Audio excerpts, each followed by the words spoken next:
Good morning viewers, welcome to Rider News. ఈనాటి వార్తలు. BC కార్పొరేషన్ను నిర్వీర్యం చేశారు.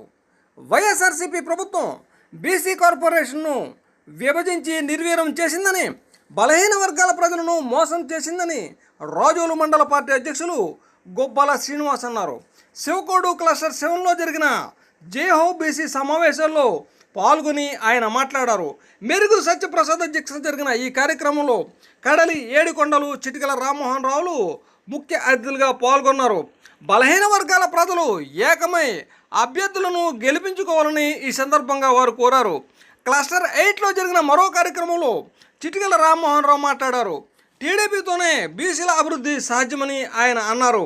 ఈ కార్యక్రమంలో కడలి సునీత, ఉండ్రు సూర్యారావు, బందెల పద్మ, మోకా పార్వతి, మట్టపత్తి లక్ష్మి, బల్ల నరసింహారావు, మంగెన భూదేవి, ముప్పత్తి నాని, చాగంటి స్వామి తదితరులు